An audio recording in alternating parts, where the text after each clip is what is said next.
What's up, everybody, and Happy New Year. Welcome to 2021. I'm Rich Wilson, founder and filmmaker at Vibe Media, where we help your brand build to an influencer level online presence using filmmaking tools and tips to tell your story. And we're here in the new year, and we have a brand new episode of the Vibe Check podcast for you, where we talk about nostalgia films, television, etc. All of these things that we take a look back at some of our favorites and how it's inspired us to become filmmakers and being in the entertainment business. And if it's your first time here, hit that like button and let us know in the comments how we're doing. And welcome to our little piece of craziness here on the internet, talking about things that we love: filmmaking, films, movies, television, etc. And with that, let's sit back, relax, and on with the episode. Hey everybody, welcome to Vibe Check, the video podcast for filmmakers and film enthusiasts. I'm Rich Wilson, founder and filmmaker at Vibe Media. We've got Dana, we've got Forrest, DP, and Client Relations. What up, everybody? How's it going? Good. Yeah, as you guys can see, we're changing it up a little bit right now. Yep. We are kind of in a transition phase. We're kind of building out some new areas here at Vibe, and those should be ready hopefully within the next, few weeks to a couple of months. I don't know. Next 6 weeks we'll probably have that done. So stay tuned for that. It will be fun. Very fun. So here we are, New Year's Day. Yeah.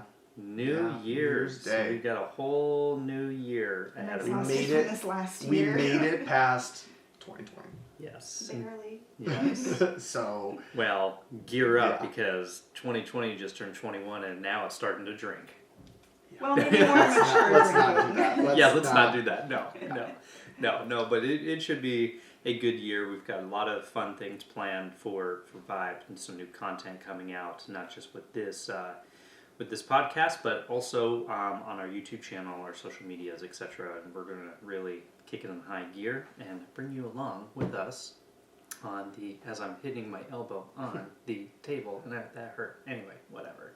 But take you on the journey with us. But today we thought we'd just kind of, in this episode, talk about a lighter mood and something that is near and dear to our hearts: nostalgic movies. Oh yeah. Yes, a couple weeks ago, or a couple episodes ago, we talked about cult classics, and there were a lot of them that kind of flowed in, but so nostalgic movies. What do you think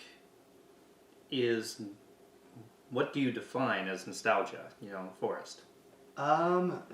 Nostalgia is just anything that gives you that sense of happiness, I think, or something that you long for. I know, when you watch classic movies when you were a kid, they bring back those same emotions, or watching things with a family and you watch them again, it gives you that kind of nostalgic feeling. So there can be several different things that qualify as nostalgic movies or television shows. So it really just depends on the era you were born in, how young you were when you were watching the movie, because that has a different impact, all those things too. Yeah, definitely. Agree, disagree, kind of a little bit in between?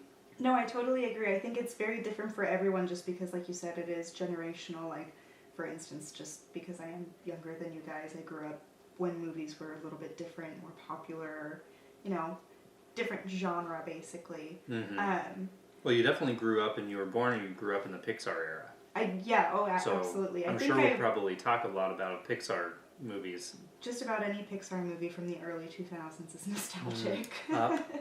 Up, Finding Nemo. Yeah. Toy Story. Obviously, they're still making movies for it. Yeah, honestly, Toy Story is probably nostalgic for even us because we were young when that first came out. It was like mid to late 90s, 96, 97, 98, somewhere around there. Yeah, I think for me growing up, more of the nostalgia would lean a little bit earlier into. You had a lot of the classic Disney cartoons that were coming out. Yeah. That we used to watch kind of on repeat Rugrats. all the time. Rugrats. And some Nickelodeon stuff. Nickelodeon I was just stuff. Power Rangers. I sure wore my Power Ranger suit. I've got a Power Ranger t-shirt. There's all sorts of movies that bring back those nostalgic feelings. and it wasn't quite as modern as the Pixar age. Yeah. Pixar age, I think, was when I was a little older, so it sticks with you, Yeah. but it's not the same as, you know, for me, like watching Aristocats when I was a kid. That was like my favorite Disney movie ever. That is a pretty classic Nice. movie, yeah. Nice. That's still top of the line. If you haven't seen Aristocats, watch Aristocats. It's a good movie. Yeah, you know what? I have to agree, though, at least with our generation, a lot of those Disney movies are probably our biggest staples when it comes to nostalgic movies growing up. You know, Aristocats, Beauty and the Beast, Little Mermaid. I'm not that old. 101 Dalmatians. Well, no, I know, Yeah. but every But kid yeah. grew up watching that. Oh, At least yes, every of little course, girl you did. know, So I mean, Cinderella, that's, the yeah, pink dress those is are- like very nostalgic. Mhm. Fairies, the cake battle. Like, all Aladdin of is that. is another big one. I yeah. probably wore out the VHS. Yes, VHS. Do you know what that is? Yeah. Yeah, absolutely. yeah. Do you know what a VHS is? Yes, I had the original Cat's Play on VHS. And That's more. But right. did you? That's right, you did but did mention you that. have a car cassette tape rewinder? You'd have to put the No. VHS in the car, I remember those. and it would rewind the VHS. I remember for you. those. I No, remember those. I didn't That's have one of those nostalgic. because, There you go. because I had the TVs with the VHS players Oh, and that was that would fancy. rewind it for you. Yeah. You had a But built-in maybe VHS fancy player to your at your TV. time, but when you grew up in the era of DVDs and you got to pull out your VHS collection to your friends, that's not as cool. I love it. Well, who knows? It may come back. Vinyl came back, you know, and you know. But let's see here. Other nostalgic, you know. I know that we're going into television as well, but yeah, nostalgic television is huge. You know, Nickelodeon, Disney Channel. Any family sitcom. Fox from the early Family. 90s. Remember? Yeah. It wasn't ABC Family, it wasn't Freeform, it was Fox Family originally. See, I watched a lot of syndication television when I was growing up, like Gilligan's Island, I Love Lucy. Yeah. All those were on repeats when I was Brady a Bunch. kid. So it Yeah. was obviously even before my time, but Yeah. you know, that's what I also remember watching. Well, we when grew I up was in the growing up. rerun era. You know, like reruns weren't even a thing until probably the 80s, late 70s into the 80s. And, you know, I was born in 88 and growing up in the 90s, you know, that's how I got introduced to a lot of those shows that heck, my parents grew up watching. You know, when my mom only had three television stations on a good day. 3 on a good day. That's small town, you know. Yeah. Yeah. Nostalgic TV for me, honestly, would have to go back to like the old Nickelodeon shows, like early SpongeBob, like when it was still funny and not cringy. Go About Cat Dog, Cat Cat Dog. Dog, Hey yeah. Arnold, Rugrats. Hey Arnold, Rugrats, Doug. Doug. Doug. What's the one with Are the... you afraid of the dark? Oh, yeah. Yes. Oh, Goosebumps. I was just about to say that. Yes, Goosebumps. Um, Which my daughter is starting to read now. It's like the newer Goosebump books, Okay. you know. oh, they're still going strong? Yeah, it's called Slappy's World. Uh-oh. Yeah. That's Interesting weird. title. Yeah. But Well, there's a million of them. Yeah. Slappy the doll, you know, was one of the. That's his most nostalgic character. Yeah. Just Yeah. bringing that full circle into this. But yeah, I don't know. So The dummy is my Yeah. most nostalgic No, character. no, it's R.L. Stein. Oh It's yes, R.L. Goosebumps. Stein. Okay, No, it's I thought you were Goosebumps calling me a most- dummy there for a second there. I was No, like, you're really? calling yourself a dummy. Yeah, I can be. I can be. So, well, then it brings up the interesting point of, because you know, right now, there's the 90s revival nostalgia that's coming back. A lot of Yeah. reboots are coming back on Mhm. TV. A lot of movies are trying to play on old franchises and rebooting those as well. Yeah. So, you know, at what point do you think that nostalgia is kind of a mainstay in media now, to where we kind of have to have nostalgia in order to revive some old series and things? Well, you know what? We've been seeing it for probably the last decade, where we have seen a lot of that in Hollywood, right? With those remakes and nostalgia. Nostalgia does sell, though. Just look at Ready Player One. That movie and that book series is built on just 80s nostalgia. That's true. Like, extremely. Like, when you think of, like, 80s nostalgia, you think of Steven Spielberg, you think of Gremlins, you think of Jaws, you think of, you know, all of these other, you know, things that they have in not just the movie, but also the book. it is steeped in that, and it sells, and people love it. But yeah, television, movies, people are feeding into that because, well, that's what sells. Well, I mean, look at bars nowadays too. They're turning them into arcades, basically, bringing back these nostalgic games so you can, get hammered and play them and feel like a little kid again. Right, and even some like the pop-up restaurants. I was just gonna say, they did like a Saved by the Bell pop-up restaurant. Exactly. There's a Hello Kitty truck, and I grew up with Hello Kitty, like watching the old animated series. Yes. That is like so nostalgic for me. Like it was great. Well, there's Friends. They did like a Friends cafe too. It's interesting because it's always good to try to bring back the good memories people have, especially in a world right now that's full of just kind of crap. Right. It's so negative, and we're always searching for something that we could hold on to, and remembering back when times were good is the best way to do it. And you talk about like Friends and all that. Like, look at some of the like reunion shows that we've had over the last couple of years. Most recently the Fresh Prince of Bel-Air reunion. We've had a like reunion special on what are some of the other shows? I'm drawing a blank. Wow. We've had a lot of just reboots. I know specifically they do like a reboot of a new like Raven. That's a Raven. They've done a reboot of Boy Meets World. It was Girl Meets World. That was on TV. Yeah. Did you ever watch it? I watched a couple episodes. It was good, and that's what I was actually going to bring up next too. Nostalgia is a tricky thing because you want to pay homage to something that gave people happiness, but at the same time, sometimes nostalgia makes things better than they actually were. When you like revisit it, you're like, oh, this actually wasn't as good as I thought it was. Well.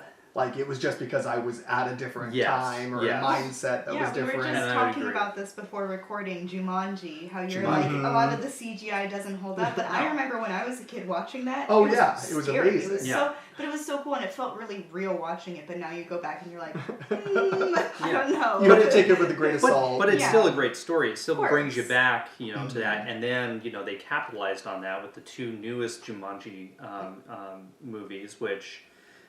they kind of did a little They modernized it instead of board game. They went to a video game aspect, and it was nice to see a little nostalgia in those movies where it's like, oh, what house are we in? Oh, we're in the Alan, house. Like, oh, Alan from the first movie, he lived here. He, in those 20 years that he was, in the game. Yeah. Do you ever think there's a line where people shouldn't mess with nostalgia? Big time. I think once you start trying to take something from the past and try and make it better than what it was and not really, leave it untouched, but it just ends up not working out. Like what they're doing with the She's All That, they're making a He's All That, and they're taking a bunch of like young social media influence stars and putting them as like the main characters and kind of gender switching it. And it's like, yeah, that's cool and all, but that's like a 90s classic, teen romance film. Like, leave it in that era because that's not what this current era is, about. That's not really what's taking off at the moment. Yeah, I think if it's forced, going back to your example with like Girl Meets World, I watched probably about half the series, but I compared Girl Meets World and Fuller House, right? Which, Full House, Fuller House, DJ now takes over the house, the set is all the same. Whereas Girl Meets World, now, Corey Matthews is now a dad and a teacher. He's like the new Mr. Feeney. That, Girl Meets World, I think kind of fell flat.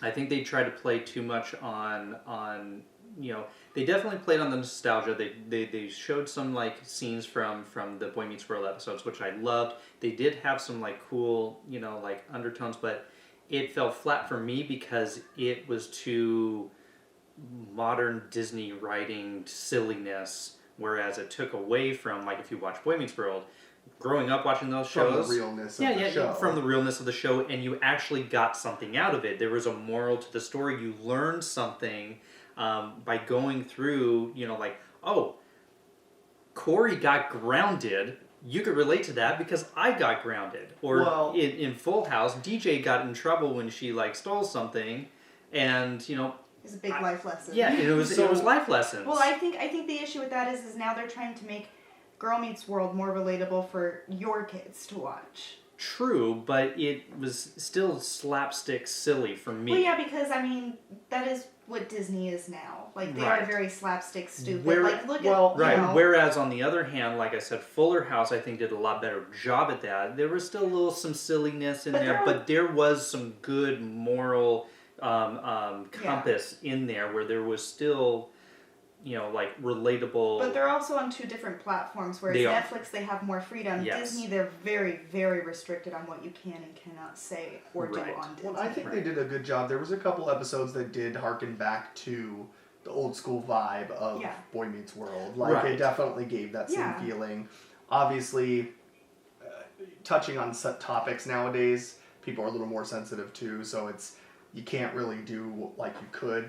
Boy Meets World back in the day was kind of a groundbreaking show. It really did touch on things that... that, Family Matters, Full House, a lot of those type of family shows really were groundbreaking. Mm-hmm. And then these revivals, for me, like, it just seems too And you're slapstick. watching it through a different lens, though. Very true. Now I'm the parent. So, you can't know possibly what it's like for these kids maybe.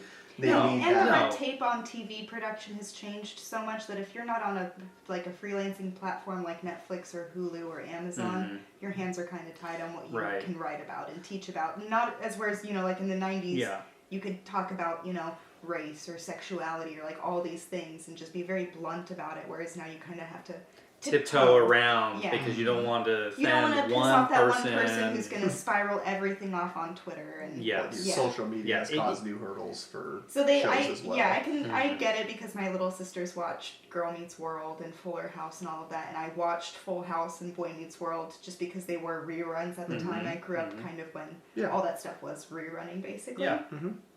So, and I see what you're saying, the comedy and the sense of humor has definitely changed. It's a lot sillier.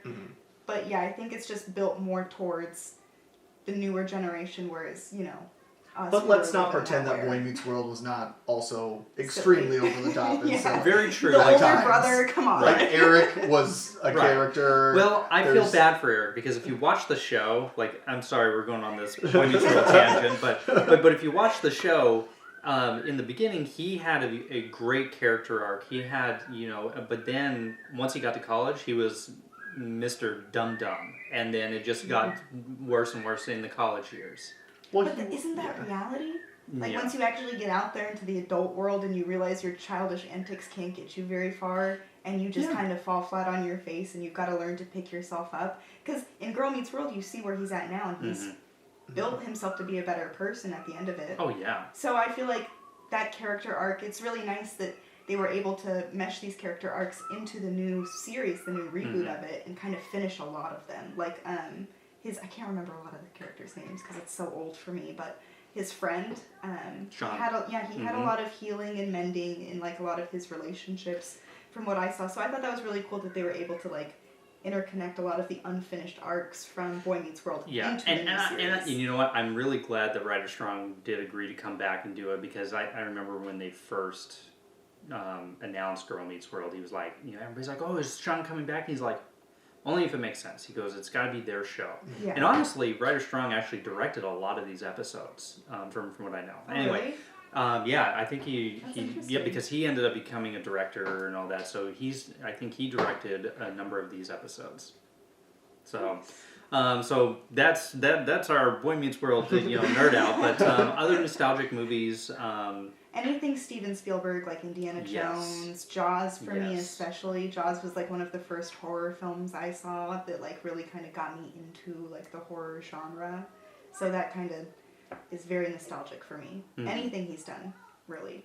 Especially now with the Playground stuff. And again, same thing with me. Like we love Steven Spielberg movies. We've got Jaws, we've got E.T., big staple and Indiana Jones. We even have some revivals of Indiana Jones. You could debate whether the fourth one was good or not. it's so for me, but the fifth one is going to be awesome. Well, and they're still coming out with. We'll see. Like, we'll see. they're still coming out with more that like Scream. They're coming out with another Scream movie, Oh which is like the definition of nostalgia. Oh, yeah. Because of just the way that the movie is scripted. Yeah, but they just finished the show. Well, the show, I don't even count the show because the show is weird and not. It's definitely but that's what a I'm teen saying. drama. Like, you got to be really careful about how you reboot And that's a things bad because example. then it can ruin the reputation. That's a bad Yeah. example of a Of nostalgia, them trying 'cause to it grab just nostalgia. Got ruined.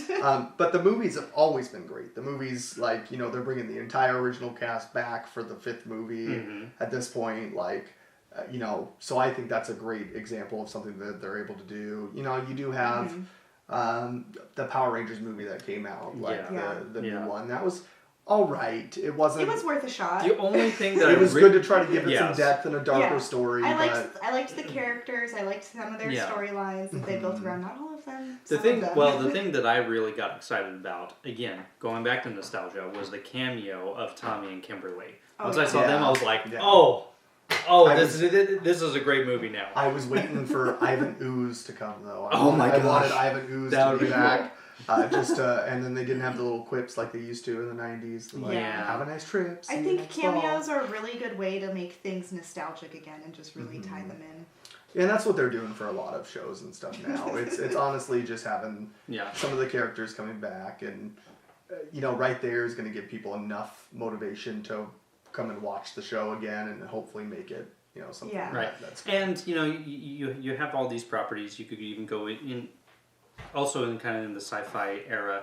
You've got Star Wars, you've got Star Trek, you've got Doctor Who. Doctor Who's been around for almost 60 years now on television. But so just think about Star Wars, right? Amazing movies, and they're branching out into the live streaming television genre now, where you've got Mandalorian, you've got Ahsoka, you've got Rogue Squadron, you've got all these other properties that are coming out, and they're all, and also Star Trek, huge nostalgia for any generation. You've got the original series. Come on.